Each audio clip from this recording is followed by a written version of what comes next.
ראינו מקשר עצמי לכל הצדיקים המתים שבדורנו ולכל הצדיקים המתים שוכני עפר ופחת בנו הקדוש צדיק יסוד עולם.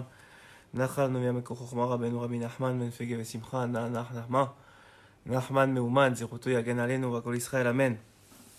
Aujourd'hui on est Rosh Chodesh Nissan, c'est le jour anniversaire de Rabbeinu Akadosh et je voulais partager avec vous quelques paroles de Torah, mais surtout des paroles de conseil de nos sages, de nos chachamim et bien sûr de Rabbeinu Akadosh face à la situation, face à la Magefa et face à comment réagir et comment se comporter selon les chachamim. Les paroles de Torah donc, que je vais vous partager aujourd'hui et que je vais essayer de vous retransmettre sont principalement inspirées de shiurim que je reçois d'un Rav d'un Rav Chashuv et un vrai Tamid Chacham qui s'appelle le Rav David Rebo et Baruch Hashem qui est attaché au tzadikim en particulier à Rabbeinu et c'était à l'époque lorsque j'étais pas encore allé chez Rabbeinu quelqu'un qui m'a beaucoup motivé et peut-être il est en grande partie la raison pour laquelle je suis allé la première fois chez Rabbeinu et donc c'est un Tamid Chacham avec Da'at Torah et surtout qui est connecté au tzadikim et en particulier à Rav Kening, déjà Rav Kening Zatzal, Rav Kening, Rav Mordechai Eliezer Kening et puis aujourd'hui à son frère qui a repris la Kehila de Tzfat qui est donc le Rav de la Kehila de Breslev de Tzfat. Donc c'est principalement sur ces shiurim à lui que vont être exceptionnellement basés ce shiur-là. Et j'ai été touché par ce qu'il a dit et par l'importance de ce qu'il a dit et je voulais vous le partager. Bezrat Hashem Yisroud Rabbeinu, dont c'est, comme je vous rappelle encore une fois, le jour anniversaire. Premièrement, Rabbeinu il explique que lorsqu'on est dans une situation problématique, on ne sait pas quoi faire, il faut tout de suite se référer ou aller voir un très grand de la Torah, un tzaddik, qu'on est sûr tout le monde que c'est un tzaddik. Pourquoi ? Parce qu'il dit que lorsqu'on prend un conseil, il y a deux types de conseils. Il y a celui du tzaddik et il y a celui du nachash. Il y a celui du tzaddik, c'est-à-dire celui qui va permettre de t'amener, le tzaddik qui voit très très loin. Et peut-être aujourd'hui tu ne comprends pas pourquoi il faut prendre cette route-là et pas une autre. Mais demain, excusez-moi, mais demain tu comprendras.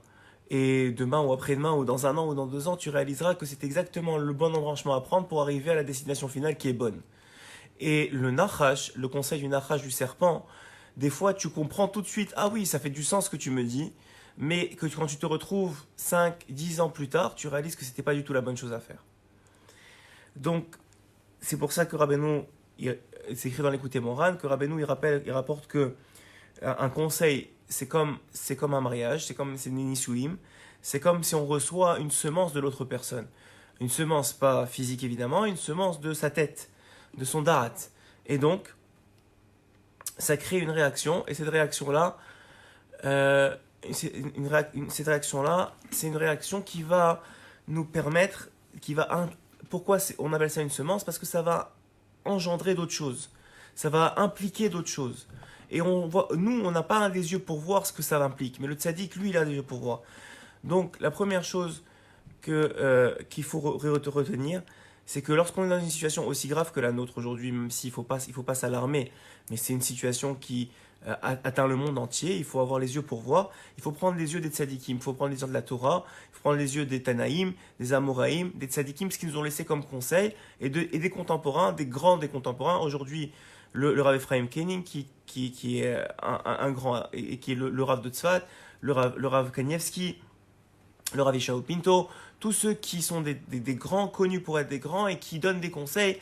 Pourquoi ? Parce que ces conseils-là, nous dit la Torah, c'est pas pour rien. Il y a une histoire dans la Gemara qui dit qu'il y avait un homme, que cet homme-là, il avait comme mitzvah, il avait pris sur lui comme mitzvah de creuser des puits sur la route de Yerushalayim pour que ceux qui allaient à Yerushalayim au temple, se présentaient devant Hachem au temple, ils puissent avoir à boire sur le chemin.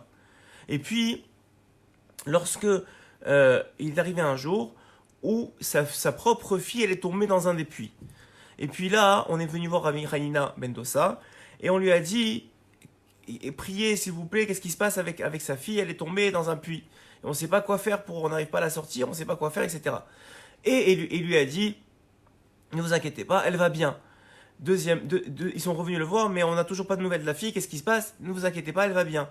Troisième nouvelle, Troisième fois qu'ils viennent voir, il ne vous inquiétez pas, quelqu'un l'a sorti de là-bas. Le puits était très loin, on avait entendu qu'elle était tombée, on ne savait pas qu'est-ce qui était passé. Et effectivement, quelqu'un l'avait sorti de là-bas. Alors tout le monde est venu voir Rabbi Hanina, il m'a dit, vous êtes Navi, vous êtes prophète. Et Rabbi Hanina a répondu non. Simplement, quelqu'un qui s'est impliqué dans une mitzvah, Hachem ne peut pas le punir avec cette même mitzvah-là. Et pourtant, la Gemara continue, peu de monde savent ce que la Gemara continue à dire. La Gemara continue à dire, eh bien, en vérité, son propre fils, à cet homme-là, il est mort aussi avec de l'eau. Alors, tout le monde se pose la question de savoir, mais on vient de dire que, puisqu'il était impliqué dans une mitzvah, alors il ne pouvait pas être puni à cause de cette mitzvah-là. Comment maintenant on dit que son propre fils, il a été... comment son propre fils, il a été puni avec de l'eau. Et là-bas, hein, je vous donne juste, j'essaie de trouver les sources en même temps. Le Shita Mekou Betset, Rabbi Betzalel Ashkenazi, le Shita Mekou Betset, il rapporte que Rabbi Hanina, en vérité, lorsqu'il avait dit cette phrase-là, il avait instauré un pshat dans le ciel, il avait un jugement dans le ciel. Ça veut dire, lui, il avait dit, celui qui utilise une mitzvah ou fait une mitzvah, il est protégé et rien ne peut lui arriver avec cette mitzvah-là, avec les choses qui constituent cette mitzvah-là. Ça avait fait un psak din dans le ciel, ça avait fait un jugement dans le ciel pour que cette personne-là, elle soit pas atteinte. Et bien la même chose ici, une fois que son fils, lui, est arrivé la même chose, Rabbi Hanina n'est plus de ce monde. Et le psak din, il ne pouvait plus faire ce psak din, et donc l'enfant, dans le ciel, il avait plus cette défense-là de Rabbi Hanina du tzaddik. Ça veut dire que quand on a un tzaddik, qu'est-ce qu'on apprend de là? Que quand on a un tzaddik qui nous dit quelque chose, nous, ça nous paraît, c'est une des 613 mitzvot. Se renforcer dans Tilat Yadayim, prendre sur nous Pitou Maktoret, renforcer dans les Teilim. Bon, ben, c'est une chose comme une autre. Non, si le tzaddik qui dit c'est ça qu'il faut faire, dans le ciel, on considère que celui qui fait ça, c'est le remède. C'est le remède pour lui. Donc la première chose qu'il faut faire, lorsqu'on on a un problème dont on ne connaît pas la solution, qui est plus grand que nous, parce qu'on est très petit, il faut se le reconnaître très sincèrement et avoir un peu d'humilité face à la situation. Il faut aller chercher, ce que d'ailleurs la Gemara dit dans un autre endroit, il faut aller chercher un conseil d'un grand sage. Plus encore, la Gemara nous dit qu'il faut demander à un grand sage, et ce que fait par exemple Torah Box aujourd'hui, en faisant des listes pour le Rav Kanievski, et il faut faire des listes pour tous les grands Gdolim, et essayer d'avoir des gens qui peuvent, Bezrat Hashem, ou sont proches de ces Gdolim-là, et peuvent demander aux ces Gdolim-là de prier pour nous. Pourquoi? Parce que c'est rapporté dans la Gemara que Akadosh Baruch Hu n'aime pas faire du tsar aux tzadikim. Il n'aime pas que les tzadikim soient tristes. Donc quand un tzadik il apprend qu'un juif il est malade et qu'il va prier pour lui, Hachem ne veut pas qu'il reste triste à cause de ce malade-là. Et donc il va répondre à sa demande plus vite et plus fort que n'importe qui d'autre qui prierait. Donc aujourd'hui dans notre génération, il y a encore des tzadikim. Il faut essayer le plus possible. Je l'ai dit, Torah Box le fait pour Rav Kanievski. Et le Rav Kening, on peut essayer. Bezrat Hashem, si vous m'envoyez une liste de noms sur cette vidéo-là, j'essaierai de le faire transmettre. J'ai quelqu'un qui est proche du Rav Kening à Tzfat. On lui donnera une liste pour qu'il prie pour nous. Et on essaiera, mon Ravrota de Bnei Brak essaiera peut-être de rentrer aussi chez Rav Kanievski. S'il peut ou de donner sa liste, on essaiera essayer de me donner la liste des noms. Et puis on essaiera de voir le mieux. Puisque c'est ce que la Gemara nous dit, lorsqu'il y a un tsar dans une maison, lorsqu'il y a une tristesse dans une maison, lorsqu'il y a une malade dans une maison, il faut chercher un tzaddik de la génération, un Talmid Chacham plutôt, dit la Gemara, et lui demander qu'il prie pour nous. Donc voilà déjà des directions à prendre par rapport à ce qu'il faut faire. Troisième chose, qui a été rapporté, je vous ai dit, par Rav Rebo, et qui est important, et c'était au nom du Rav Ephraim Kening, donc le Rav de la Keila de Tzfat. Breslev, il nous dit comme ça, il nous dit que Rabbeinu, et c'est un écouté moral, Rabbeinu nous a déjà prévenu que la peur de quelque chose lui donne de la force. Lorsqu'on a peur de quelque chose, ça donne de la force. Et il y a dans un commentaire d'une Gemara, le Ben Ishraï, il rapporte comme ça, et il dit,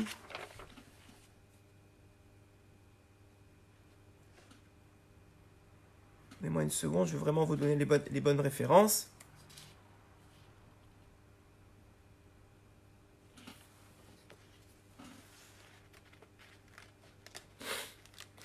excusez-moi. Donc le Ben Ishraï, il dit comme ça. Le Ben Ishraï, il dit que lorsque un homme, maintenant, il va être malade, enfin en vérité, voilà, excusez-moi, la source elle est là. Donc dans Baba Kama, sa mère Hamoudbet, donc la Gemara Baba Kama, c'est écrit comme ça. Si dans une ville, oui, il y a maintenant une ville, il y a de la famine. Alors l'homme doit, s'il n'a pas pour aider, si c'est un riche et qu'il peut aider les autres, c'est sûr qu'il doit rester dans la ville et aider les autres. Mais si lui-même il est touché par la famine, ou il risque d'être touché par la famine, alors qu'il quitte la ville parce qu'il a trouvé une ville où il y a à manger, parce que sinon il va mourir de faim. Maintenant, s'il s'agit d'un déver, dit le marcha, s'il s'agit d'une épidémie, ce qui n'est pas encore notre cas aujourd'hui, encore une fois, l'épidémie, la Gemara explique qu'il faut un certain nombre de morts par rapport au pourcentage de la population, ce qui n'est pas, selon la Torah, une épidémie encore aujourd'hui, Baruch Hashem. Mais s'il y a une épidémie, alors l'homme, il devra s'enfermer chez lui et se protéger de cette épidémie-là. Déjà, le marcha, à l'époque, il disait ça. Et le Ben Ishraï de dire, si l'épidémie, il s'agit du choléra, il a pris un exemple particulier. Il prend l'exemple du choléra. Et il dit, si c'est l'épidémie, c'est le choléra, alors que l'homme, il ne reste pas dans sa maison, il quitte. Pas parce que le choléra, il tue plus qu'une autre épidémie, mais parce que le choléra, il fait peur. Et les gens, ils vont avoir peur. Et il rapporte un exemple. Il dit comme ça, il y avait un homme, il y avait un grand tzaddik, qui était dans une ville où il y avait une épidémie. Et il était tellement sadique qu'il était capable de voir l'ange qui était responsable d'amener l'épidémie dans ce monde-là. Et il a dit à ce tzaddik-là, il a dit, excusez-moi, à cet ange-là, il lui a dit, dis-moi, combien tu dois prendre de personnes dans ce monde, combien tu as décidé? Il a dit, ça a été décidé par Hachem que je dois prendre 5000 personnes dans cette ville. Il a dit, ok. L'épidémie est passée, et il a fait le compte, il voit qu'il y a 15 000 personnes qui sont parties dans cette épidémie, non. Alors, il appelle l'ange, si vous imaginez le tzaddik que c'est, il appelle l'ange, dit le Ben Ishraï, il appelle l'ange, et il lui dit, mais dis-moi, tu as menti, tu m'as dit qu'il y avait juste 5000 personnes qui devaient partir de cette épidémie. Il y a 15 000 personnes qui sont parties de cette épidémie. Et qu'est-ce qu'il lui répond, l'ange? Il lui répond, j'ai pas menti. Moi, j'avais une liste, j'ai pris les 5000 personnes. Les autres, ils sont morts de peur, de la peur de l'épidémie. Ça veut dire que la peur a donné de la force à l'épidémie. Ce qu'on a reçu aujourd'hui comme conseil de Rabbi Yeshua Pinto, que je recommande à tout le monde, si vous ne l'avez pas reçu, je vous le dis. Il a dit, il faut arrêter d'appeler le nom de la maladie. On ne parle plus du nom de la maladie. On ne dit plus le nom de la maladie. On ne parle plus de la maladie. Pourquoi? Parce que ça lui donne de la force. Un conseil énorme que Rav Ephraim Kenning avait déjà donné il y a quelques jours à Rav David Rebo, c'est déjà de ne pas de se barricader face aux informations qui n'arrêtent pas d'arriver et qui font peur aux gens. Et qui font peur. La peur, c'est aussi grave que la maladie. Il ne faut pas avoir peur, on n'a pas le droit d'avoir peur. La seule chose qu'on doit avoir peur, je l'ai déjà dit dans un shiur, c'est la peur d'Akadosh Baruch Hu. Si on ne doit pas avoir peur de la maladie, parce que ça lui donne de la force. Plus encore nous a dit le Rav Yeshua Pinto juste ce soir, on a reçu tous normalement ce communiqué-là, qu'on ne doit plus appeler la maladie. On ne doit plus dire son nom. On ne doit plus même en parler parce que ça lui donne de la force. Et cette force-là, malheureusement, elle risque de lui donner encore plus de force d'amener des choses mauvaises. Donc la première chose à faire, c'est de se barricader face aux sommes d'informations qui sont données sur le nombre de morts, le nombre de malades, etc., etc. Bien sûr que si on a des noms, il faut prier pour eux. Ça c'est sûr et certain, on prie, et comme je vous ai dit, la première chose à faire, c'est pas seulement de prier, mais d'essayer de faire passer les noms à un vrai Talmid Chacham, un vrai tzaddik de la génération, pour qu'il prie pour eux. Et ça, c'est une chova, c'est une responsabilité de notre part. Mais d'un autre côté, il ne faut pas avoir peur de ça. Parce que plus on aura peur, plus Rabbeinu il explique que ça donne de la force à cette chose-là, et ça nous enlève de la simcha. Et le problème, il est que Rabbeinu, il explique dans Écoutez Moharan, que la simcha, c'est ça la guérison de l'homme. C'est ça qui le protège de la maladie. De toute maladie dans le monde, c'est la simcha qui le protège. Et la peur enlève la simcha. Donc quand un homme, il a peur, il se cause à lui-même des mauvaises choses. Donc première chose, on récapitule. Première chose, il faut trouver un Talmid Chacham, des tzadikim. On a Rav Kanievski, on a Rav Kenning. Si vous n'avez pas accès directement à eux, passez par Torah Box ou même ici sur cette même vidéo, donnez-moi des noms que je récolterai et que j'essaierai de faire passer.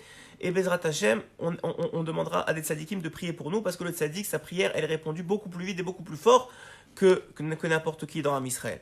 Deuxième chose, il faut arrêter de recevoir tant d'informations, de mauvaises informations. Les noms des malades, il n'y a pas de problème. Si on peut prier pour eux ou si on peut les transférer, on les garde. Mais on arrête de se faire peur. Parce que Hachem, il nous aime, Hachem, il va amener la Géoula, Hachem, il est bon avec nous, il a toujours été bon avec nous. Et encore une fois, même selon la Gemara, cette maladie n'est pas encore arrivée au stade d'épidémie, n'est pas encore arrivée. Je sais qu'ils ont appelé ça une pandémie dans le monde, mais en réalité, selon la Gemara, selon les critères de la Gemara, le nombre de morts aujourd'hui dans le monde ne correspond pas à ce qu'on appelle une épidémie ou une pandémie. Donc, encore une fois, il faut prendre les choses avec mesure, il faut évidemment respecter. Troisième chose, il faut respecter les conseils des sages, des grands de la génération. Parce que même si ça nous paraît banal, que par exemple, on a dit que Rav Koenig, il a dit de se renforcer dans les Netilat Yadayim. Dans les Netilat Yadayim, pas forcément se laver les mains avec de l'alcool, etc., mais dans les Ilchot Netilat Yadayim. On a commencé sur la page à faire un shiur sur Netilat Yadayim, et on va continuer à le faire pour se renforcer. De faire attention d'avoir Netilat Yadayim à côté du lit, le matin, parce qu'il y en a un Ruach Touma, on a dit. On a un esprit mauvais qui est sur les mains. Et cet esprit mauvais-là, il risque de nous faire du mal. Donc, si c'est pas juste à côté du lit, le plus proche du lit, avoir un Netilat Yadayim, apprendre à nos enfants à le faire aussi, Netilat Yadayim. Avant de manger, faites Netilat Yadayim comme il faut. On dit que le matin, c'est Besserogin, on a dit. À gauche, à droite, à gauche, à droite, à gauche, à droite, à gauche, 3 fois d'affilée. Et le Netilat Yadayim de manger, c'est différent. C'est 3 fois à droite, 3 fois à gauche. Il faut se renforcer, apprendre si vous ne connaissez pas les halachot et commencer à les faire avec un klinae, avec un beau ustensile, etc. Ça, c'est des conseils des sages. C'est des choses qu'on sait déjà, ça fait partie des mitzvot. Mais si les sages pointent sur ça, ça fait en sorte qu'en haut, ça devient le remède. Il faut comprendre ça. C'est une Gemara, on l'a nommé au nom de Rabbi Chaim Mendoza. Si en bas, le sage, il dit quelque chose, c'est parce qu'en haut, on va décider que c'est ça qui va être le remède, et pas autre chose. Deuxième chose que Rav Koenig a dit, c'est de se renforcer dans la bracha de Asher Yatzar. Asher Yatzar, c'est une bracha qu'on fait après être sorti des toilettes. Quand on sort des toilettes, on a cette bracha à faire. Maintenant, la plupart du temps, on la fait vite, on la fait mal. Il y a un grand Yetzirara de la faire en marchant, de la faire. Asseyez-vous, prenez un livre et lisez-la dans les mots. Encore plus si vous ne comprenez pas l'hébreu, essayez d'avoir un livre où la bracha elle est traduite pour que chaque mot vous la compreniez. C'est une ségoula pour être protégé de la maladie. Et si on est malade, pour guérir. Et si les sages, ils ont pointé ça, encore une fois, c'est ce que le Rav Ephraim Koenig, Shlita, il nous a conseillé de faire. Ça veut dire que c'est en haut, ça marche. C'est ça qui marche maintenant. Demain, s'il nous dit autre chose, c'est ça qui marchera demain. Troisième chose, que Rav Ephraim il a mis le point dessus, c'est sur le Tikkun HaKlali. Le Tikkun HaKlali, c'est les 10 psaumes que Rabbeinu il a donnés, qui sont un remède général pour toute chose, en particulier pour les semences en vin, mais pour toute chose, ça va aider. Le Tikkun HaKlali, si vous ne savez pas, vous tapez Tikkun HaKlali sur Google, vous allez trouver exactement les 10 psaumes qu'il faut lire. Si vous ne savez pas les lire en hébreu, lisez-les en français ou en phonétique, mais chacun, une fois par jour, prenez sur vous de lire Tikkun HaKlali, ça protège d'une façon extraordinaire. Et si vous avez des enfants, lisez-les avec eux, apprenez-leur le Tikkun HaKlali, s'ils sont capables de le lire. Quatrième chose qu'il a dit, c'est qu'il y a un Likutei Tfilot. Vous savez, Likutei Tfilot, c'est les Hilbot des doutes de Rabbi Nathan. Il y a un Likutei Tfilot, le Kuf Lamed Vav, qui parle de se protéger de la maladie. Celui qui pourra lire ce Likutei Tfilot tous les jours, Tavo Alechem Bracha, c'est quelque chose de magnifique. Ensuite de ça, au nom maintenant du Rav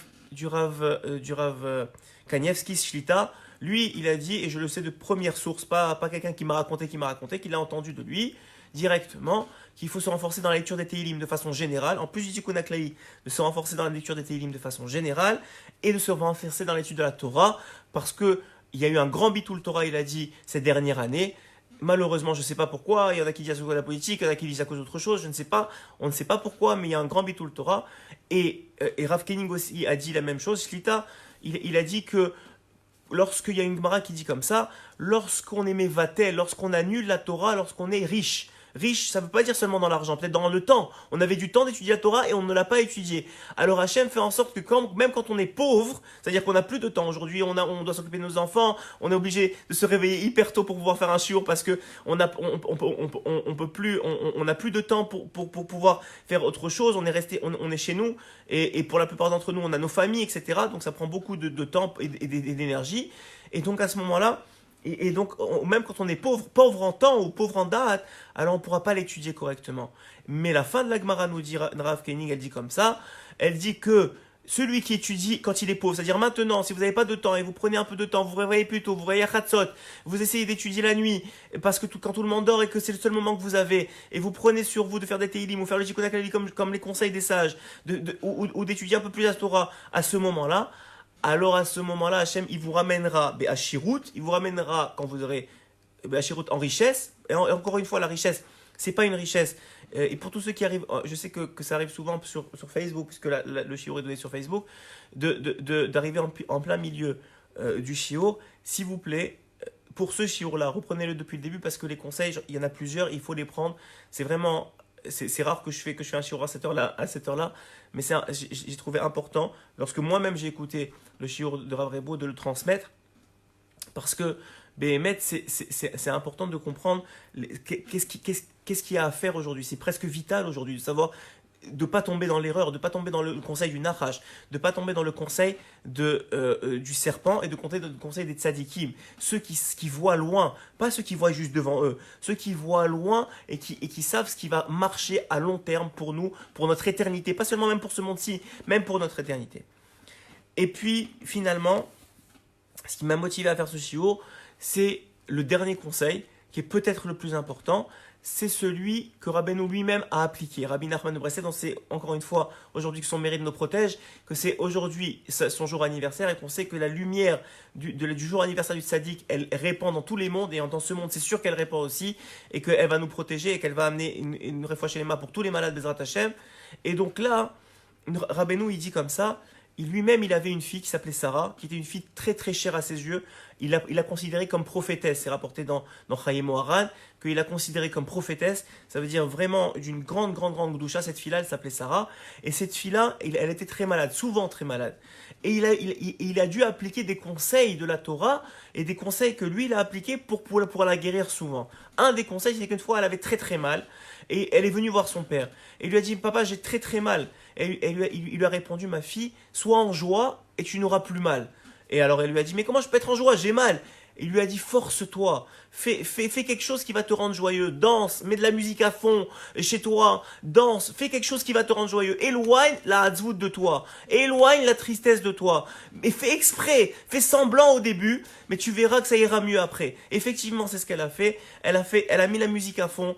Je ne sais pas quel conseil elle a pris, elle a raconté une blague, je ne sais pas quel conseil exactement elle a pris, mais elle s'est mise en joie, elle s'est forcée à mettre en joie, elle a coupé les réseaux sociaux, bon aujourd'hui je vous parle à vous, elle n'avait pas de réseaux sociaux, elle a coupé les réseaux sociaux qui annoncent que des mauvaises nouvelles, elle a pris les réseaux sociaux juste pour avoir les informations, qu'est-ce qu'il faut respecter, qu'est-ce qu'il ne faut pas respecter, mais rien d'autre. Et à ce moment-là, la biographie de Rabbeinu rapporte qu'elle a guéri et qu'elle est revenue voir son père quelques temps plus tard et lui dire j'ai plus mal papa. Alors qu'il n'y avait pas de médecin, pas de médicaments, pas de folie, pas de peur, juste elle s'est mise en joie.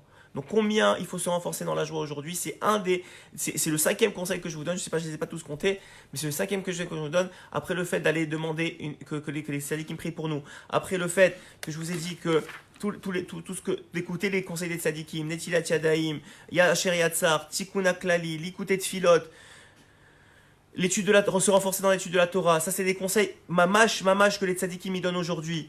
Et maintenant je vous dis, il faut se renforcer dans la joie. Si vous voyez qu'il n'y a pas de joie chez vous, mettez de la musique. Si vous voyez qu'il n'y a pas de joie entre vous et votre femme, malheureusement c'est ce qui arrive dans les couples aujourd'hui, parce que maintenant qu'on se retrouve, eh ben, les problèmes de shalom ils renaissent, et c'est plus difficile dans certains couples.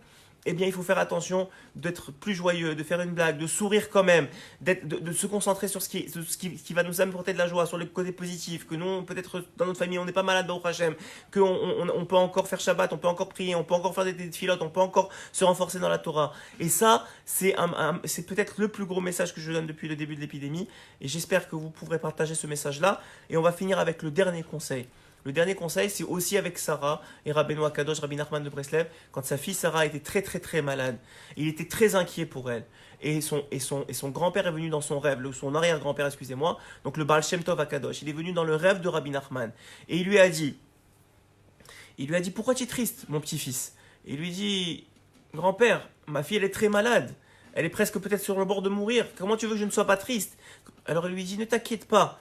Je vais te donner une ségoula, un conseil, et si tu le respectes, tout ira bien. Et il lui a rapporté un verset. Mirdol Yeshuot Malko. Verose Chesed Limshicho. Et comme ça est expliqué le verset. Mirdol, Rabbeinu, il a compris ce verset comme ça. Mirdol Yeshuot Malko, en traduction littérale, grandit les miracles du roi et il fera du Chesed à son Mashiach. Ça, c'est la traduction littérale. Deux explications à ce verset. Première explication, grandit les miracles du roi, les miracles d'Hachem. Parle des miracles d'Hachem et il fera du bien à son Mashiach, c'est-à-dire à tout Am Israël, puisque Mashiach va venir délivrer tout Am Israël. Et là, le conseil était particulièrement pour Rabbeinu, qui lui-même, on le sait, est un descendant de David Améler, et qui lui-même a prié et a dit que un de ses descendants serait le Mashiach. Et par là, il a fait un remez, m'a appris Rav David Rebo, il nous fait un remez par rapport au fait que ça va descendre de Sarah. Ça va descendre d'Afka de Sarah, le Mashiach. Et deuxième explication de ce verset, c'est faites, grandissez les miracles des tzadikim qui sont les représentants du roi dans le monde. Faites, racontez les miracles des tzadikim, racontez la vie des tzadikim. Et c'est pour ça, Bezrat Hashem Ishmael Bli Neder, qu'on va essayer de faire une série de shiur en plus de celle sur les halachot qu'on a commencé depuis les débuts de l'épidémie. Depuis le début de la situation, on va appeler ça comme ça maintenant, plus d'épidémie, plus rien, on va plus parler de ça, on va parler juste de la situation. Depuis le début de la situation, eh bien, on va essayer de faire Bineder aussi un shiur kavua sur la vie de Rabbeinu Akadosh, pour qu'on parle de lui et que ça nous amène et on puisse accomplir ce verset-là. C'est quoi ce verset-là? Alors le verset il est comme ça. Pour tous ceux qui peut-être qui ne veulent pas attendre les shiurim, il y a un livre qui s'appelle Rabbeinu, qui est traduit en français, qui est extrêmement bien écrit, qui est extrêmement complet, qui est un livre extraordinaire que je recommande à tous ceux qui veulent se rapprocher de Rabbeinu et de façon générale à tous ceux qui aiment les tzadikim de lire ce livre-là. C'est un livre extraordinaire, vraiment, qui amène la émouna de tzadikim, qui a l'émouna de la chamim. Et d'ailleurs, pourquoi c'est rapporté qu'il faut raconter, avant qu'on vous dise, que je vous donne l'explication de ce verset-là, pourquoi c'est important de rapporter sur les tzadikim, de rapporter la vie des tzadikim? Parce que il faut comprendre deux choses.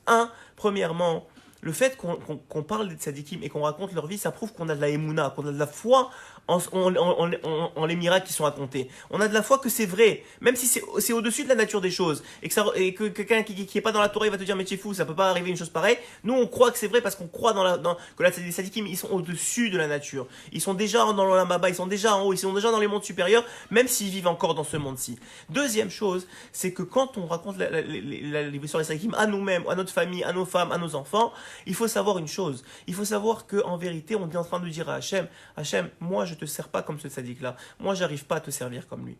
Oui, mais je voudrais te servir comme lui. Je comprends que c'est ça la bonne façon de faire. Je comprends que lui, il a réussi, ce tzaddik-là, par exemple, Rabbeinu Akadosh, il a réussi à te servir comme toi tu veux qu'on te serve. Et j'aimerais bien le faire comme lui, mais j'y arrive pas, mais au moins je raconte comment lui t'a servi pour me renforcer moi à te servir mieux.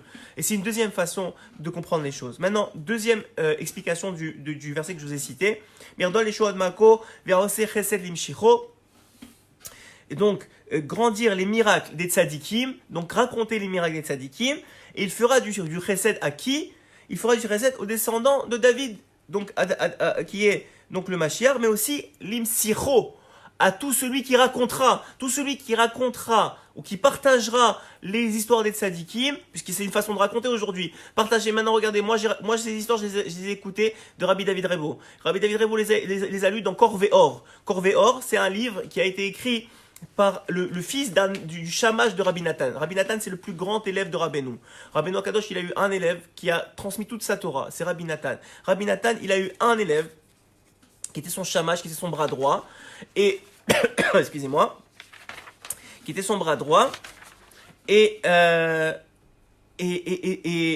donc qui s'appelait Rabbi Nachman de Tulshin. Et ce Rabbi Nachman de Tulshin, il avait un fils qui s'appelait excusez-moi, je veux juste pas dire de bêtises.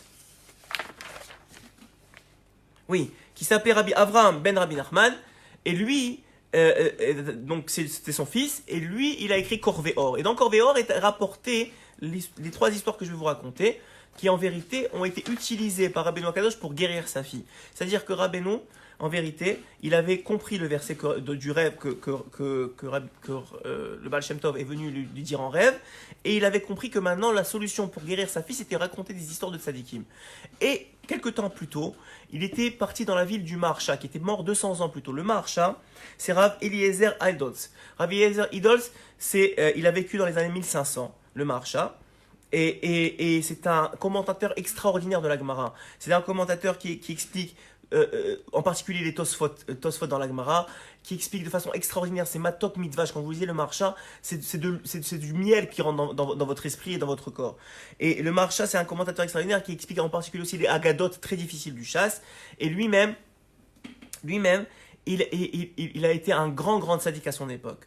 Et Rabbeinu, 200 ans plus tard, il est passé par sa ville, qui était je pense, dans le nord-est de l'Ukraine, mais je ne suis pas sûr. Et là-bas, et qui est encore là-bas, d'ailleurs, il est enterré là-bas. Et le Maharsha, le Rabbeinu a dit, si vous saviez la grandeur du Maharsha et la lumière du Maharsha, si vous saviez, vous courriez sur sa tombe et vous embrasseriez la poussière qui entoure sa tombe. Tellement c'est un grand tzaddik, ce Maharsha, le Maharsha, Rabbi Eliezer Idolz. Et lui... Le Maharsha, donc Rabbeinu, il était passé dans sa ville, et dans la synagogue du Maharsha, il y avait un livre qui racontait les histoires du Maharsha, les miracles du Maharsha, de la vie du Maharsha. Et il fallait payer, c'était la façon, j'imagine, de ce que j'ai compris de l'histoire, il fallait payer des pièces pour chaque histoire. Il fallait payer une pièce, c'était la façon dont il récoltait de l'argent pour les pauvres, etc. dans la ville. Et Rabbeinu, il avait 3 pièces sur lui, et il a donné 3 pièces, il a ouvert... Avec Siata Dishmaya, avec aide divine, il a demandé au ciel, aide-moi à ouvrir dans les bons endroits. Il a ouvert 3 histoires. Et ces 3 histoires-là, il les a racontées, après ce rêve qu'il a eu du Baal Shem Tov, il les a racontées à sa fille Sarah, et ces histoires-là, il les a racontées, et elle a guéri. Donc, je vais maintenant, Bezrat Hashem Siata Dishmaya, raconter les 3 histoires que moi-même j'ai entendu de Rav David Rebo encore une fois, qui lui-même les a rapportées au nom de Corvé Or, et j'espère que ça va amener beaucoup de refoua dans le monde. Et vous-même, transmettez ces histoires-là.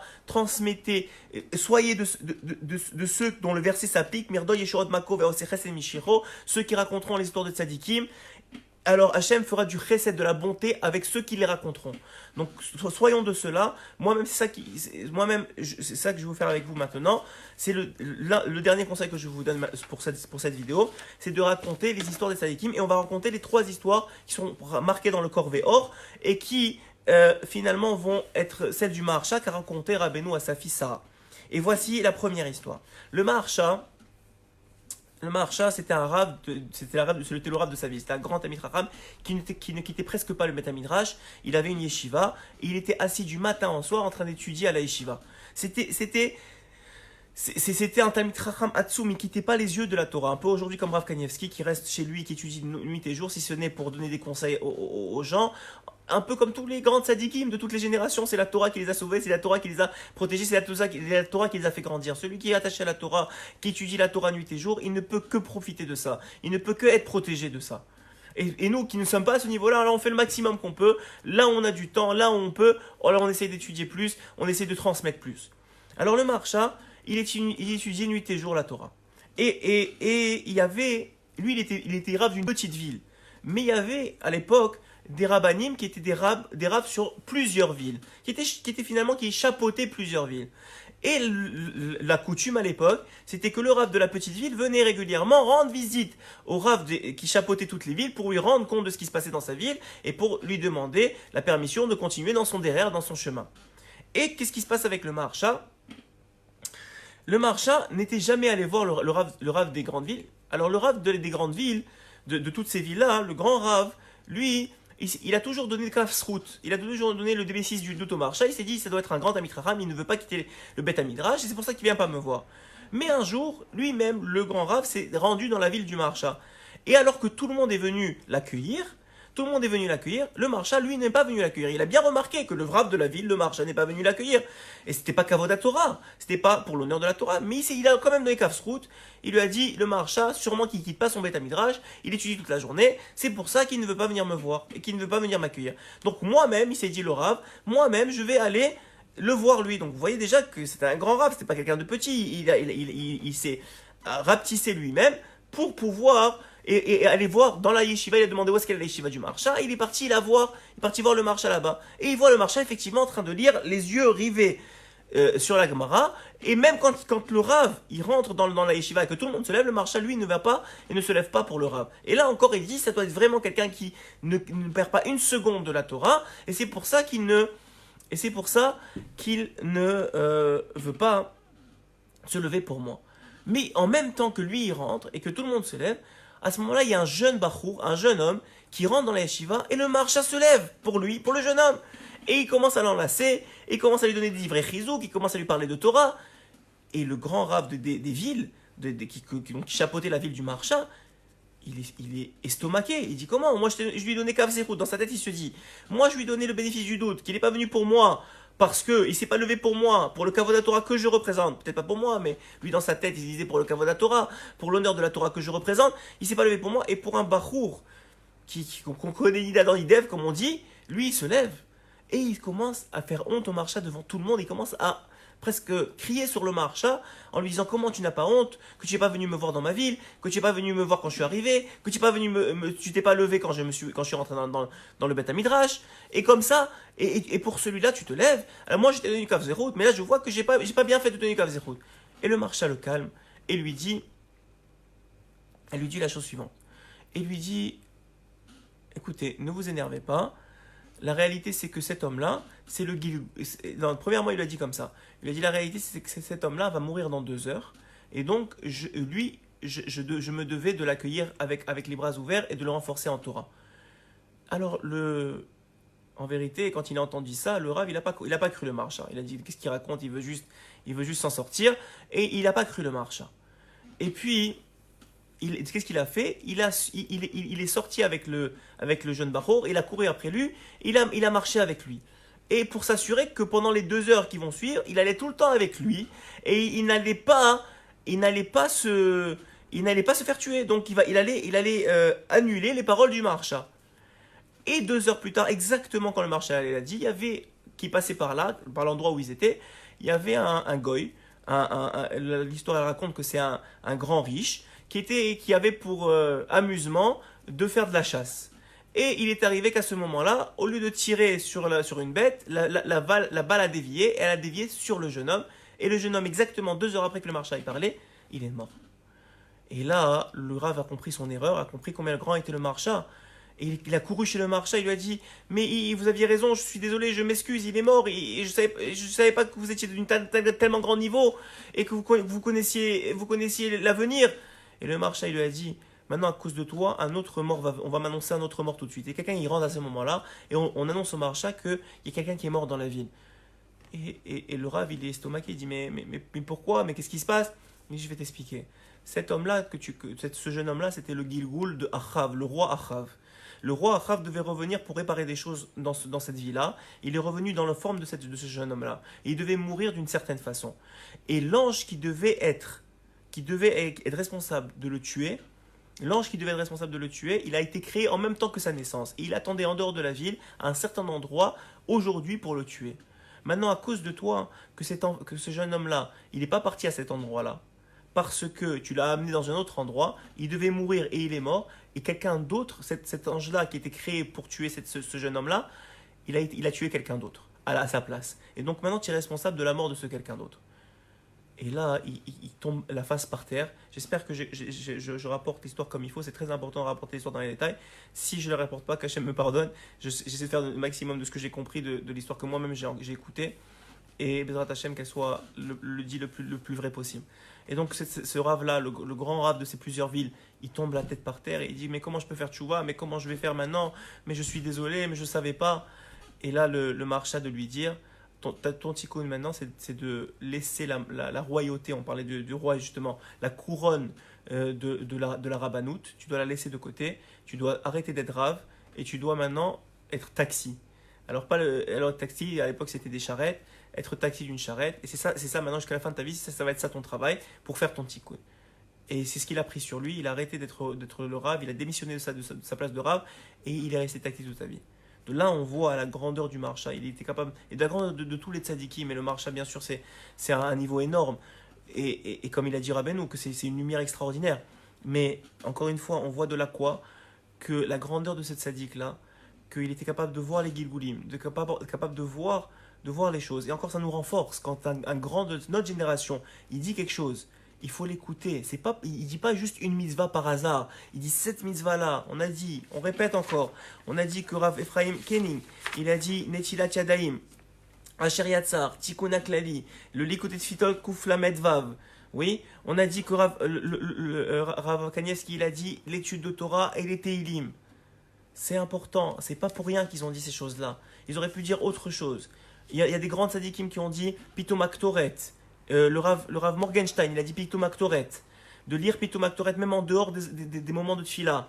C'est des choses qui sont les remèdes aujourd'hui à cette situation. Encore une fois. Deuxième histoire, il y en a 3 des histoires. Et deuxième histoire que je vais vous raconter maintenant, Bezrat Hashem, que Rabbeinu a raconté à sa fille Sarah pour qu'elle guérisse, et qui sont rapportés encore une fois dans le Corvéor, qui a été écrit par Rabbi Avraham bar Rav Nachman, donc le fils de Shamash de Rabbi Nathan. Deuxième histoire, dans la ville du Maharsha, il y avait sur le chemin entre le quartier juif et le cimetière juif, il y avait une église. Et malheureusement, lorsqu'on passait il y avait dans cette église-là des gens qui utilisaient il y avait des gens de Toum'a, d'impureté, qui utilisaient des mauvaises choses pour faire du mal aux Juifs. Et pour imprégner de la Toum'a chez les Juifs et les faire, ceux qui accompagnaient le corps, les faire rentrer dans leur tête des mauvaises pensées et des volontés de quitter le judaïsme. Et comment ils faisaient ça? Chaque fois qu'ils passaient par là, et donc eux ils étaient obligés parce qu'ils transportaient le corps, ils faisaient sonner la cloche de l'église. Et ça rentrait des mauvaises pensées et des mauvaises choses dans les esprits de ceux qui accompagnaient le mort. Jusqu'à un tel point que les Chachamim, ils ont instauré le Maharsha, c'était la ville du Maharsha, de prendre un autre chemin qui était beaucoup plus long, beaucoup plus difficile et beaucoup plus pénible même pour le mort, et de prendre un autre chemin pour l'accompagner jusqu'à sa dernière demeure. Et puis le Maharsha, avant de mourir, il a dit à ses élèves, il a dit aux gens autour de lui, quand je vais mourir, vous allez me faire passer par ce chemin-là de l'église. Et non seulement vous allez me faire passer par ce chemin-là de l'église, mais vous allez mettre sur mon corps, alors qu'on met normalement rien du tout, vous allez mettre mon livre. Le livre qui est la compilation de ce qu'on a aujourd'hui, les commentaires du Maharsha sur le chasse, sur la Gemara, des commentaires extraordinaires, tout celui qui a le sroud de pouvoir comprendre l'hébreu et qui comprend un peu la Gemara, quel srout il a de pouvoir, c'est pas donné à tout le monde de pouvoir comprendre le Maharsha, de pouvoir lire le Maharsha, c'est pas donné à tout le monde, je vous le dis, celui qui a ce srout là, qui l'utilise et qui l'étudie le Maharsha. Et donc là, il a dit, quand je vais mourir,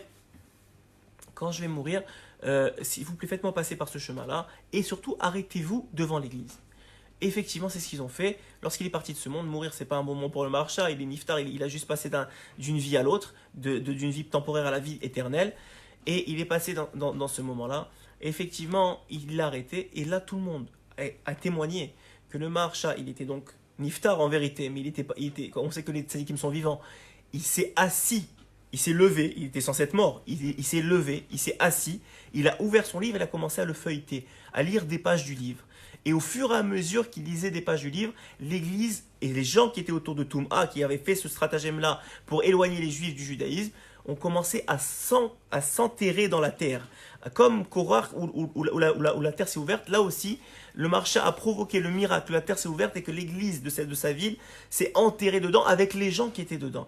Et Rabbeinu Akadosh finit l'histoire en disant qu'il y a encore, à l'époque, il disait, donc l'époque de Rabbeinu il y a 200 ans, il y avait à l'époque dans la ville, lorsqu'il est parti le Rabbeinu dans la ville du Maharsha, il y avait le siman de cette église. Il y avait le siman, il y avait un signe de cette église qui était entré dans la terre. Ça c'est la deuxième histoire qu'il a racontée. Troisième histoire et dernière histoire qu'il a racontée à sa fille pour qu'elle guérisse et qu'il avait payé justement avec ses propres deniers. Troisième, une autre chose, excusez-moi, que j'ai oublié de vous dire dans les conseils, c'est évidemment la tzedaka. là, surtout qu'on est Kimra des Pisra, et que c'est de très difficile de faire la tzedaka aujourd'hui. Les gens, ils ont peur, on ne sait pas ce qui va arriver demain, est-ce qu'on doit garder nos économies, est-ce que ceci, on gagne plus d'argent. Aujourd'hui, celui qui fait la tzedaka, il multiplie son mérite par des milliards, parce qu'aujourd'hui, de moins en moins de gens le font, et c'est beaucoup plus difficile de le faire. Celui qui fait Kimra des Pissar aujourd'hui, celui qui donne à un pauvre pour pouvoir faire Pessar, ou juste pour pouvoir finir manger, parce qu'aujourd'hui, il y a des gens qui n'avaient pas d'économie, et qui vivaient au jour le jour, et aujourd'hui, ils n'ont plus de quoi voir demain, et qui aident ces gens-là, et qui leur donne à manger, et qui aide malgré la difficulté, malgré que lui-même il ne sait pas qu'est-ce qui va arriver demain, sachez que son mérite est énorme. Et lui, et personne n'a jamais perdu de donner à Tzedaka. Jamais. Il y a une histoire dans la Gemara, avant de vous finir avec la troisième histoire du marché, il y a une histoire dans la Gemara où la fille de Nagimon Ben Gurion, qui était l'un des plus riches de Yerushalayim, elle s'est retrouvée, après la mort de son père, le Rabbi Yochanan, il la trouve en train de chercher des graines dans les excréments des ânes pour pouvoir manger. Et il la reconnaît, il lui dit, mais ma fille, je t'ai mariée, c'est moi qui signais toi Koutuba, il y avait une dot de milliards de dollars.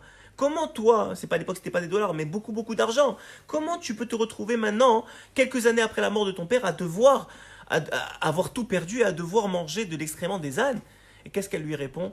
Elle lui répond, Rabbi, mon père, il avait beaucoup d'argent, mais il n'a pas donné à la hauteur de ce qu'il pouvait. Son maaser, il ne l'a pas donné. Même malgré tout ce qu'il a donné. Il a donné beaucoup d'Nagimon Ben Gurion. La Gemara nous raconte comment il donnait son argent. Il marchait, quand il sortait dans la rue, il marchait sur des tapis qui valaient beaucoup d'argent. Et il les laissait derrière pour que les pauvres puissent les ramasser et les revendre et avoir de l'argent grâce à ça. Et même lui, il n'a pas donné assez.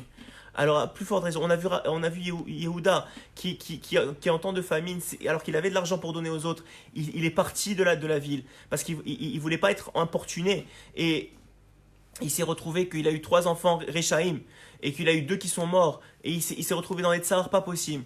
Donc aujourd'hui, c'est sûr que la tzedaka, tatsil mimavet, elle sauve de la mort. Chacun à son niveau. C'est sûr que Rabbeinu, il explique qu'on ne peut pas faire une mitzvah sur le don d'une avera. Si ça vous amène la hazvout, vous n'arrivez pas à dormir parce que vous avez une tzedaka, alors vous n'êtes pas au niveau de donner la tzedaka. Mais chacun est au niveau de donner ce qu'il peut pour continuer à être heureux, continuer à ne pas s'énerver sur ses enfants, continuer à ne pas s'énerver sur sa femme, continuer à ne pas être angoissé.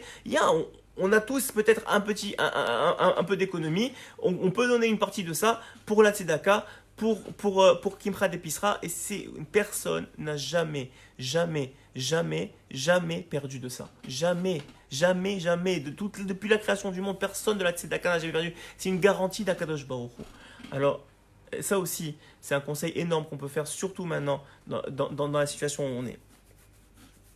Troisième histoire du Maharsha. La troisième histoire du Maharsha est la suivante. Il y avait, dans la ville du Maharsha, il y avait un homme, et il devait construire, d'abord, dans la ville du Maharsha, il devait construire une synagogue. Et comment il faisait pour financer, vous voyez, tout est relié, je n'avais pas prévu de vous parler de Tzedaka, et Dafka, cette histoire, elle parle de Tzedaka, je n'avais même pas pensé. Et l'histoire, donc comment on faisait pour financer la création d'une synagogue dans une ville? Eh bien, on vendait les pierres qui allaient construire la synagogue, mais en particulier la première pierre. La première pierre, c'était celle qui était vendue le plus cher et qui, en vérité, payait pratiquement toute la synagogue. Et donc, on vendait la pose de la première pierre de la synagogue. Et il y avait un homme très riche dans la ville du Maharsha qui avait acheté la pose de la première pierre pour un gros sac de pièces d'or. C'était quelque chose qui valait très cher. Il y avait une enchère, il avait gagné l'enchère, il avait eu ce mérite-là. Mais il n'avait pas gardé ce mérite pour lui. Non seulement il avait acheté le mérite, mais il avait voulu que ce soit le Maharsha, le rav de la ville, qui pose la première pierre. Et le Maharsha était reconnaissant de ça. Il est parti le voir, il lui a dit, je te dois une bracha. Tu m'as donné le srout de pouvoir poser la première pierre de cette synagogue. Et il lui a dit, est-ce que tu as quelque chose? Tu veux quelque chose? Il y a quelque chose qui te manque? Il lui a dit, écoutez-moi, j'ai pas d'enfant et je veux un enfant, mais je veux pas n'importe quel enfant. Je veux un enfant qui soit aussi grand que vous. Et alors il lui a dit, le Maharsha, tu n'as pas quelque chose d'autre à demander? C'est pas facile ce que tu demandes. Et il lui a dit, non, c'est ça que je veux. Il lui dit, mais si tu veux ça, il y a des conditions. Et la condition, c'est que ta femme, en accouchant, elle meurt et que toi aussi tu vas mourir et que c'est moi qui vais élever l'enfant. Alors il est parti voir sa femme, il lui a demandé conseil, Et sa femme, elle a dit, si c'est pour qu'on ait un enfant pour l'éternité, parce qu'on sait que ce monde-là n'est que temporaire, et que en haut, lorsqu'on se retrouve en haut, les âmes des parents et des enfants des mêmes familles sont connectées. Donc c'est votre enfant pour l'éternité. C'est votre famille pour l'éternité. Des fois, l'enfant revient en guigoulant parents, etc. Mais ça veut dire, c'est connecté à votre Olam Haba. Donc, nous dit le Maharsha, excusez-moi, nous dit l'histoire sur le Maharsha, qu'il lui a dit voilà, ça c'est la condition, et ils ont accepté la condition. Et effectivement, l'enfant est né, la maman est partie de ce monde, le papa est parti de ce monde, et c'est le Maharsha qui l'a élevé. Il l'a élevé dans la Gdusha, dans la Tahara, dans la sainteté, dans la pureté, et il a fait de lui un grand, grand, grand Talmid Chacham. Tellement que le Maharsha, mais personne ne sait. En vérité, dans la ville, il avait caché cet enfant-là, et la grandeur de cet enfant-là, et cet enfant-là était très tsniout, très pudique, et il était très anav, très humble, et personne ne savait la grandeur de ce Rav. Tellement, personne ne savait à quel point il était grand. Et le Maharsha, Zeruto Yagen Alenu, le Maharsha, il avait décidé, avant sa mort, que ce soit cet enfant-là, qui était devenu maintenant un grand Rav, mais que personne ne connaissait vraiment, qu'elle allait devenir le Rav de la ville. Qu'elle allait devenir le Rav de la ville, après le Maharsha. Et bien sûr, parce que la Maharsha l'a dit, tout le monde a accepté cette décision-là. Mais ils ont remarqué que ce Rav-là, il était très caché. Personne, il faisait pas je ne sais pas s'il faisait des Dvar Torah ou pas, l'histoire ne raconte pas. Mais ce que l'histoire raconte, c'est qu'il ne venait pas, lorsque un riche ou un homme important de la ville, il partait de ce monde, il ne venait pas à la Levaya. Il ne venait pas aux funérailles, il ne faisait pas un Dvar Torah à ces funérailles-là, il ne confortait pas la famille. Donc les gens ont commencé à parler sur le Rav. Encore une fois, autre chose que les Trachamim ils ont dit, que les Sadikim ils ont dit pour se protéger de cette situation-là, c'est de faire très attention à ce qui sort de notre bouche, de ne pas parler la shonara, de faire attention de plus parler sur les autres, de ne plus dire, même si vous pensez des choses, gardez-les pour vous et demandez à Hachem qui vous enlève ces mauvaises pensées. Ne plus parler sur les autres. Alors là, la ville, malheureusement, s'est fait prendre au piège. Ils ont commencé à parler sur le Rav. Ah, peut-être c'est pas un si grand Rav que ça, peut-être il n'est pas tellement Talmid Chacham, peut-être il n'est pas fait pour être Rav, comment il peut pas venir aux funérailles des gens qui sont grands et qui sont importants dans notre ville et qui ont aidé notre ville, comment il peut faire une chose pareille, etc., etc. Tellement ça a parlé dans la ville que c'est venu aux oreilles du Rav. Et le Rav, il a dit à son samach, la prochaine fois qu'il y a un riche qui part de ce monde, appelle-moi, j'irai aux funérailles. Et effectivement, dans la même semaine ou quelques temps plus tard, il y a un riche qui est parti de ce monde, et effectivement, il est parti aux funérailles. Et tout le monde était très surpris et honteux d'avoir parlé sur le Rav. Tout le monde voyait bien qu'il était venu à cause qu'on avait parlé sur lui. Et à ce moment-là, il a interrompu la cérémonie et il a fait montrer aux gens, je ne sais pas si ça se dit pas faire montrer, mais les gens qui ont assisté, donc pratiquement toute la ville, qui ont assisté aux funérailles, ils ont vu, je ne sais pas comment ils ont vu, l'histoire ne raconte pas, mais ils ont vu que la personne qui était là allongée n'avait déjà plus d'âme. C'était un corps mort sans âme. Et que les anges de destruction avaient déjà, allez-nous, fait leur travail. Et quand ils ont vu ça, ils ont compris la grandeur, que c'est grâce à ce Rav-là qu'ils ont vu une chose pareille. Parce qu'ils n'étaient vraiment pas Raoul, ils n'étaient pas méritants pour voir une chose pareille, pour voir des choses spirituelles d'un si grand niveau. Ils ont compris que le Maharsha ne se trompait pas, qu'il avait laissé le meilleur Rav pour eux, et le meilleur Gadol Ador pour eux. Et que c'était le meilleur Rav pour eux. En particulier, sachez que malheureusement, avant que tout ça arrive, il y a eu des gens qui ont parlé sur des très très grands rabbanim. Je ne dirai pas leur nom parce que je ne veux pas. Vous savez que vous avez entendu des choses sur des très grands rabbanim, des gens, des tzadikim, et que eux, des tzadikim nistarim, qui se sont volontairement fait nistar. Et peut-être vous avez entendu des choses, peut-être vous-même vous avez parlé sur ces choses, sur ces tzadikim-là. Et il faut faire tchouva sur ça. Il faut demander pardon à Hachem, et surtout en faisant tchouva, en respectant notre bouche et en ne parlant plus sur des tzadikim ou sur personne d'autre, de peur de se tromper, et même si on ne se trompe pas, de faire du lachon hara qui est une vérité. Hachem, il ne veut pas qu'on parle sur les autres. Et là encore, on apprend de cette histoire-là combien le Maharsha était grand, combien il était capable de voir, et c'est ce que Rabbeinu a raconté à sa fille. Et Rabbeinu, il a raconté à sa fille, on va finir comme ça, c'est notre shiur d'aujourd'hui. Je pense, si vous pouvez le transmettre, c'est rare que je demande qu'on transmette des shiurim. C'est rare que je demande qu'on partage des shiurim, parce que je suis sûr que beaucoup d'autres rabbanim ont beaucoup de meilleures choses à dire que moi. Mais moi, premièrement, le shiur que je vous ai donné, c'est pas le mien. Moi-même, je l'ai écouté de Rav David Rebo, je le répète, et qu'il a donné au nom de Rabbeinu, Rabbi Nachman de Breslev, et au nom des élèves de Rabbeinu, des élèves de Rabbi Nathan, et du Korvéor, en particulier pour les histoires, et au nom de Rav Ephraim Kenning, Shlita, le frère de Rav Mordechai Eliezer Kenin Zatzal, les conseils du Rav Kanievski, les conseils du Rav Ishaï Pinto, qui a dit de ne plus parler de cette situation-là, de ne plus parler de la maladie, de ne plus dire le nom de la maladie. Même, donc, il faut respecter ça, il faut essayer le plus possible de respecter les conseils que je vous ai donnés aujourd'hui. Moi-même, je prie le ciel de pouvoir les respecter et de pouvoir, nous tous, qu'on puisse être protégés de ceux qui sont encore en santé, Baruch Hashem, qui puissent être protégés de cette situation-là et de tout mal dans cette situation-là, et que ceux qui sont touchés, qui guérissent très très rapidement, et que ceux qui sont gravement touchés, ils guérissent encore plus rapidement, et qu'on voit Behemet Mashiach Tzidkenu Bimra Beyamenu, qu'on voit le Mashiach très rapidement, qui nous délivre du mal du monde et qui amène le bien et le dévoilement d'Akadosh Baruch Hu dans le monde entier. Amen. Kenny Ratson.